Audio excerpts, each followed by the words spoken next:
আমি রবিন। আমার পরিবারের 7 জন সদস্য, 2 ভাই 3 বোন, আমার মা বাবা, সবার বড় আমি। আমার সাথে যখন তার পরিচয় হয় তখন আমার বয়স ছিল 19 বছর। পরিচয় হয় একটা হাসপাতালে, জহিরুল ইসলাম মেডিকেল কলেজ, তার বাড়ির কাছাকাছি। আমি আমার দাদাকে নিয়ে যাই সেখানে, আর সে তার মাকে নিয়ে আসে। আমি একটু ভালো বুঝতাম হাসপাতালের বিষয়গুলো, কারণ আমি ছোট থেকেই এইগুলোর সাথে আছি, আর সেটা আমার কিছুই বোঝে না। তাই দুজন একসাথে বসে ডাক্তারের জন্য অপেক্ষা করছি। তখন ওর সাথে আমার প্রথম কথা হয়। বাসায় যাওয়ার সময় সে একটা টিস্যুর মধ্যে তার নাম্বারটা লিখে দেয়।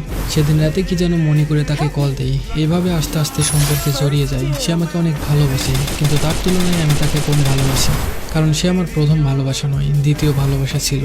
আমি একটা মেয়েকে ভালোবাসতাম, তার নাম হলো জান্নাত। তো 1 বছর পর আমি দেখলাম সে আমাকে অনেক ভালোবাসে, আর সবকিছু মিলিয়ে আমি ওকে অনেক ভালোবাসি। এভাবেই চলছিল।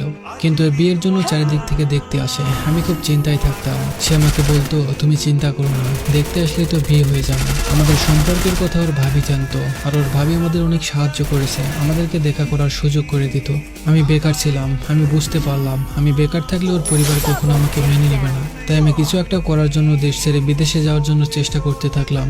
কিন্তু হঠাৎ একদিন ওর ভাবি আমায় বলল, ওর বাবা ওর বিয়ে ঠিক করে ফেলেছে। ওর এলাকার একটা ছেলে ওকে খুব বিরক্ত করতো, এই জন্য ওর বাবা ওর বিয়ে ঠিক করেছে। তারপর থেকে সে ভালোভাবে কথা বলতো না, কথায় কথায় ঝগড়া করতো, আমায় ইগনোর করতো, আমার কোনো কথা শুনতো না, কষ্ট দিয়ে কথা বলতো।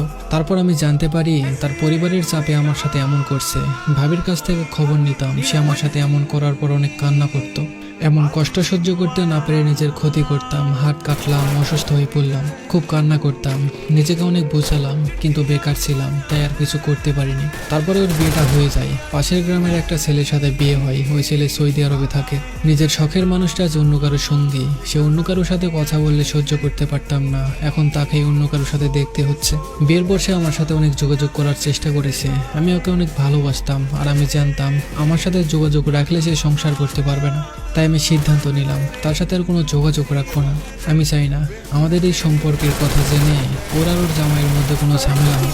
এভাবে 8টা মাস চলে যায়, কিন্তু আমি ওকে ভুলতে পারিনি। ওর কণ্ঠটা একবার শোনার জন্য অনেক নাম্বার থেকে কল দিতাম, কথা বলতাম না, চুপ করে থাকতাম। তারপর তার কণ্ঠটা শুনে কলটা কেটে দিতাম। সেও আমাকে ভুলতে পারতো না, আমাকে অনেক ভালোবাসতো। ও প্রতিদিন কান্না করতো, না খেয়ে থাকতো। কিছু করার ছিল না আমার, বিয়ে হয়েছে, কি আর করতাম। বিয়ের 1 বছর পর তার এমন কান্নাকাটি দেখে ওর সাথে প্রায় সময় কথা বলতাম। কিন্তু হঠাৎ একটা সময় সে অনেক অসুস্থ হয়ে পড়ে। জহিরুল ইসলাম মেডিকেল কলেজে নিয়ে ভর্তি করানো হয়। সেখানে 17 দিন রাখা হয়। ডাক্তার জানায় তার ব্রেন টিউমার হয়েছে, আর সেটা এত বড় হয়েছে যে খুব তাড়াতাড়ি অপারেশন না করালে খারাপ কিছু হয়ে যাবে। তাই ওকে ওখান থেকে ঢাকাতে নেওয়া হয়। তখন আমি হাসপাতালে গিয়ে ওকে দেখে আসতাম। ওকে অপারেশন করবে ঢাকাতে, তারপরে কি ইন্ডিয়াতে নিয়ে যাওয়া হবে। তখন ঢাকার ডাক্তার জানায় তার চুলগুলো কেটে ফেলতে হবে। তখন সে অনেক